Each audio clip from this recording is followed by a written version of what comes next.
Dear learners, welcome to online class. Today I am going to discuss narration for class 9. Narrationটা আসলে তোমাদের অনেক গুরুত্বপূর্ণ। যে narration তোমরা ক্লাস 8 থেকে শিখে আসছো, যেমন narration ক্লাস 8, 9, 10 ইন্টারমিডিয়েট পর্যন্ত তোমাদের এই পাবলিক পরীক্ষায় আসে এবং অনেক জায়গায় দেখা যায় যে তোমাকে মানে জব চাকরির ক্ষেত্রে বা অ্যাডমিশন টেস্টও এই ন্যারেশনটা তোমার আসে ডিরেক্ট থেকে ইনডিরেক্টে। তো এটা অনেক গুরুত্বপূর্ণ। তো তোমাদেরকে আজকে আমি যে ন্যারেশনের যে বেসিক রুলসগুলো তা আমি ডিসকাস করব। তো ন্যারেশনটা কি, মানে যেটা এটা হলো বক্তা যা বলে তা অন্য নিকট বলাকেই কি ন্যারেশন বলা হয়। ঠিক আছে, এই ন্যারেশন সম্পর্কে তোমার জানতে হলে তোমার 6টা বিষয়ে ভালো ধারণা থাকতে হবে। কি কি ধারণা 6টা বিষয়ে যা জানতে হবে দেখো।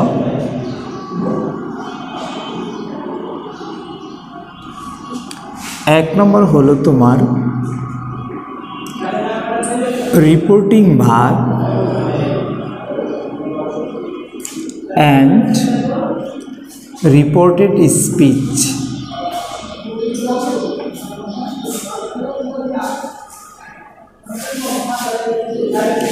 টু দেখো 5 প্রকার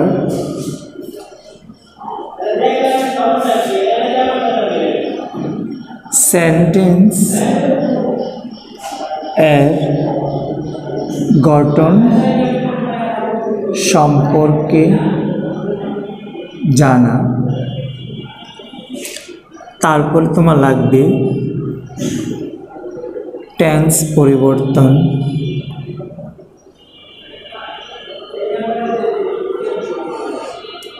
4 দেখো পার্সন পরিবর্তন,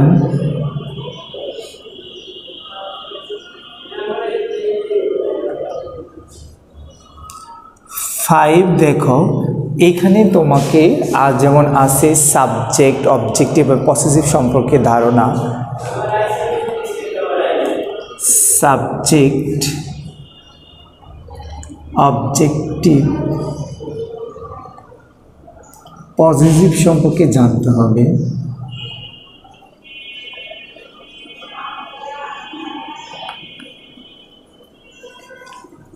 6 দেখো অ্যাডভার্বিয়াল ফ্রেজ, অ্যাডভার্বিয়াল ফ্রেজ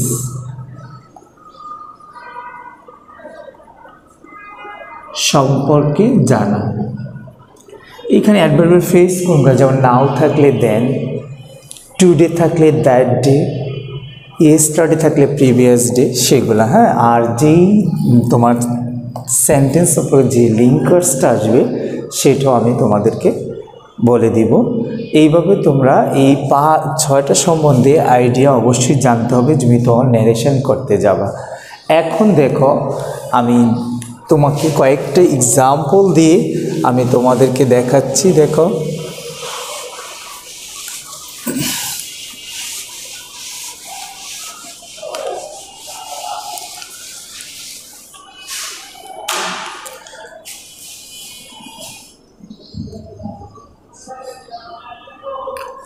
এইখানে দেখো ডিরেক্ট আর ইনডিরেক্টে রূপান্তরিত করবা। যেমন দেখো রানা সেজ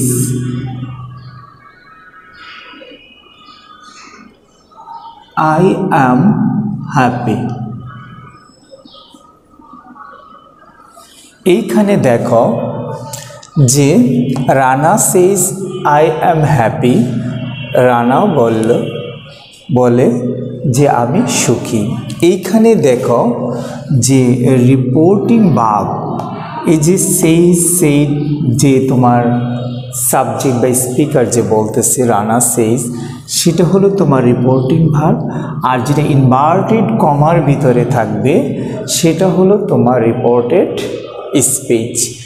তাহলে যদি আমি এই ডিরেক্ট থেকে এখন ইনডিরেক্টে করি তাহলে কি হবে দেখো, রানা সেইজ, এখানে ইনভার্টেড কমা উঠে দ্যাট বসবে, একটা লিঙ্কার্স বা কানেক্টরস, এটা অ্যাসার্টিভ সেন্টেন্স। এখন দেখো পার্সন পরিবর্তন হয়ে যাবে, আই কে, সেটা কে বলেছিল? রানা। তাহলে কি হবে? He is happy. দেখো এটা তোমার ইন্দ্রিকে রূপান্তরিত হলো। তাহলে রানা বলল কি সে সুখী। এখন দেখো যে আরেকটা এক্সাম্পল দেখো, the teacher says I am busy। এখন দেখো এই যে দেখবা রিপোর্টিং ভার্বটা মানে কি, এটা এখানে কমা দিয়ে আলাদা থেকে তারপর রিপোর্টেড স্পিচটা হয়েছে, বা তোমাকে রিপোর্টিং স্পিচটা আগে হয়ে বা টিচার সে সেটাও পরে যেতে পারে। এখন তুমি যদি এটাকে ইন্ডিরেক্টলি করো তাহলে কি হবে? দ্য টিচার সেইস, ইনভার্টেড কমাতে কি বসাবো? That he is busy. দেখো তাহলে এখানে তোমার প্রেজেন্ট টেন্স, তাই না? রিপোর্টিং ভার্বটা যদি প্রেজেন্ট টেন্স হয় তাহলে রিপোর্টেড স্পিচে কোনো টেন্সের পরিবর্তন হয় না। যদি তোমার রিপোর্টিং ভার্বটা যদি পাস্ট টেন্স হতো তাহলে তোমার রিপোর্টেড স্পিচটাও টেন্সের পরিবর্তন হতো। এখন দেখো আমি একটা পাস্ট টেন্সে লিখি। থার্ড দেখো, দ্য টিচার সেড, ইনভার্টেড কমার ভিতরে দেখো আই অ্যাম বিজি। তুমি সেম সেন্টেন্সটাই দেখো এখানে, the teacher says I am busy, যেহেতু এটাকে আমি ডিরেক্ট থেকে ইনডিরেক্ট করেছি। এখন দেখো এটা ছিল প্রেজেন্ট টেন্স, এখন পাস্ট টেন্সে দেখো the teacher said I am busy. হ্যাঁ, যদি তুমি এটাকে ইনডিরেক্টলি করো তাহলে কি আসবে? দেখো দ্য টিচার সেড দ্যাট, এখন আবার টিচার আর ফার্স্ট পারসন সাবজেক্ট, সেটা কি হবে? হি এর সাথে কি হবে? Was busy. এখন দেখো যেহেতু রিপোর্টিং ভার্বটা পাস্ট টেন্স হয়েছে তাহলে আমি রিপোর্টেড স্পিচটাও পাস্ট টেন্সে রূপান্তরিত করলাম। তাহলে দেখো প্রেজেন্ট টেন্স হলে রিপোর্টেড স্পিচটাও প্রেজেন্ট টেন্সে থাকে। তাহলে তুমি এই দুইটা সেন্টেন্সের মধ্যে কম্পেয়ার করলে বুঝতে পারবা।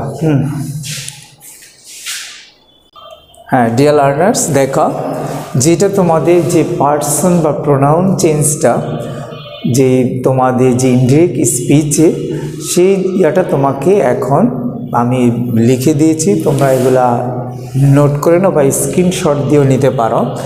যেমন আই যদি সাবজেক্ট রূপে থাকে তাহলে তোমার ইনডিরেক্ট স্পিচে হি সি হবে। ইউ সাবজেক্ট কিন্তু সিঙ্গুলার, ইউ সাবজেক্ট সিঙ্গুলার হলে হি সি হবে। উই সিঙ্গুলার হলে দে হবে। ইউ সাবজেক্ট কিন্তু প্লুরাল হলে দে হবে। হি অবজেক্ট তাহলে হিম হার হবে। আস অবজেক্ট হলে হিম হার হবে। এখন ইউ অবজেক্ট কিন্তু সিঙ্গুলার হলে হিম হার হবে। ইউ অবজেক্ট কিন্তু প্লুরাল হলে দেম হবে। আরেকবার দেখো, মাই পজিটিভ সেটা হিজ হার হবে। আওয়ার যদি পজিটিভ সেটা দেয়ার হবে। ইউর পজিটিভ কিন্তু সিঙ্গুলার তাহলে হিজ হার হবে। ইউর পজিটিভ কিন্তু প্লুরাল তাহলে কি হবে? দেয়ার হবে। তাহলে তোমার এই পার্সন টেন্সটা বা চেঞ্জ ইন প্রোনাউনটা তোমার খুব গুরুত্বপূর্ণ, এগুলো তুমি লিখে রাখতে পারো। যে আমরা তো জানি স্যার ফার্স্ট পার্সন সাবজেক্টকে ফলো করবে, সেকেন্ড পার্সন অবজেক্টকে, যে রিপোর্টিং ভার্বের পাশে যেগুলো সাবজেক্ট বা অবজেক্ট রূপে থাকে, কিন্তু সেটা হচ্ছে তুমি এইটাও যদি তুমি লিখে নাও তাহলে এটা একটা রুলস যে কিভাবে তোমার যে সিঙ্গুলার প্লুরালটা তোমার প্রোনাউনটা চেঞ্জ হয় সেটাও তোমার কাজে লাগবে।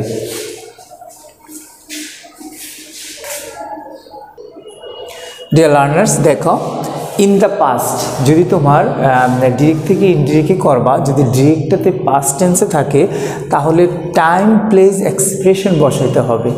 পাস্ট টেন্সের ক্ষেত্রে রিপোর্টিং ভার্বটা পাস্ট টেন্সের ক্ষেত্রে তোমাকে টাইম প্লেসের এক্সপ্রেশন বসাতে হবে। যেমন দিস থাকলে দ্যাট, হিয়ার থাকলে দেয়ার, নাও থাকলে দেন, অ্যাগো থাকলে বিফোর, কাম থাকলে গো, দিস থাকলে দোজ, টুডে থাকলে দ্যাট ডে, টুনাইট থাকলে দ্যাট নাইট, টুমরো থাকলে দ্য নেক্সট ডে, ইয়েস্টারডে থাকলে দ্য প্রিভিয়াস ডে। এখন দেখো এটা মনে রাখবো, পাস্টে তোমার টাইম প্লেস এক্সপ্রেশনটা, আর এখন আমি লিখব তোমার টেন্স পরিবর্তনটা। টেন্স পরিবর্তনটা কিভাবে আসে সেটাও লিখো না। এই রুলসগুলো যদি তুমি না জানো তাহলে তোমাকে মানে ন্যারেশন করতে যাবে না। আর যদি প্যাসিভ ন্যারেশনের ক্ষেত্রে সেটাও দেখো। এখন দেখো যদি রিপোর্টিং ভার্বটা এইভাবে লিখে নাও, রিপোর্টিং ভার্বটা যদি পাস্ট টেন্স হয়, রিপোর্টিং ভার্বটা যদি পাস্ট টেন্স হয় তাহলে তোমার টেন্সের পরিবর্তনটা কিভাবে আসবে। এখানে লেখো ভার্ব ফর্মস, দুইটা ভাগ করে দিলাম। দেখো ভার্ব ফর্ম তোমার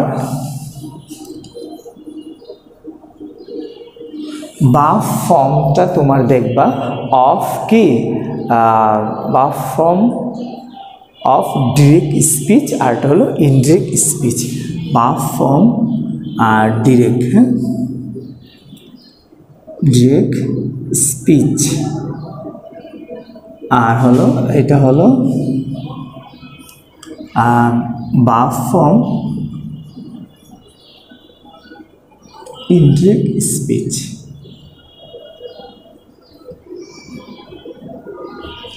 এখন কি আসবে দেখো, যদি তোমার এটা সিম্পল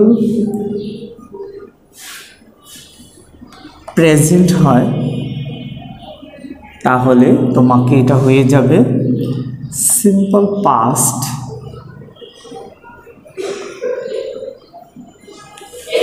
তারপরে দেখো যদি হয় প্রেজেন্ট কন্টিনিউয়াস তাহলে এটা পাস্ট কন্টিনিউয়াস।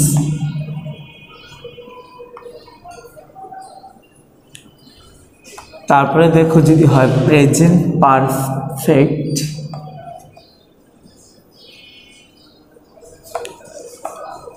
তাহলে ইনডিরেক্টে হবে পাস্ট পারফেক্ট। যদি এখানে থাকে ডিরেক্টে প্রেজেন্ট পারফেক্ট কন্টিনিউয়াস,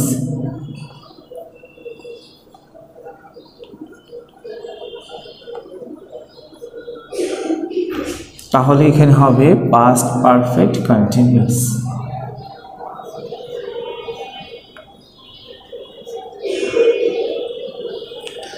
এখন দেখো যদি তুমি সেটাকে পাস্ট যদি পাস্ট ইনডিফিনিট হয় তাহলে হয়ে যাবে পাস্ট পারফেক্ট।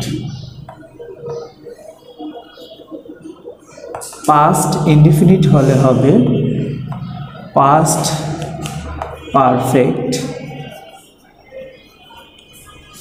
এখন দেখো পাস্ট কন্টিনিউয়াস হলে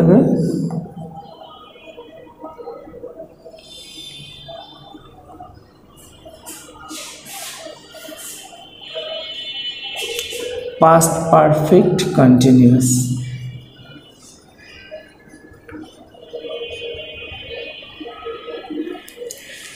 এখন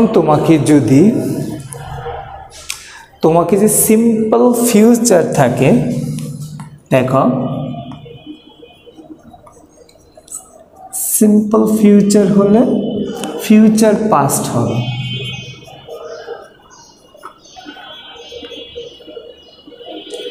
এইখানে দেখো যদি থাকে শ্যাল উইল সেটা চেঞ্জ হবে শুড উড। এখন দেখো ডিয়ার লার্নার্স, তোমাকে এই যে তোমাকে রিপোর্টিং ভার্বের পাস্ট টেন্স হলে তোমাকে টেন্সের পরিবর্তন করতে হবে। সিম্পল পাস্ট প্রেজেন্টে যদি তুমি প্লে দাও তাহলে এটা হয়ে যাবে কি, একটা ভার্ব ধরো প্লে, এটাতে হয়ে যাবে প্লেড। এইরকমভাবে যদি তুমি কন্টিনিউয়াস দ্য ইজ প্লেইং তাহলে হবে ওয়াজ প্লেইং, এইভাবে তোমাকে ভার্বের পরিবর্তন আসবে। ডিয়ার লার্নার্স, আজকে তোমাদের আমি শুধু তোমার যে বেসিক রুলসগুলো ডিসকাস করেছি, আগামী ক্লাস থেকেই তোমাদের যে সেন্টেন্স অনুসারে টেন্স অনুসারে যে তোমার পরিবর্তন আসবে, তোমার ডিটেলস সেন্টেন্সগুলো করাবো, তারপরে তোমার প্যাসেজ নারেশন করাবো। Thank you very much for watching online class.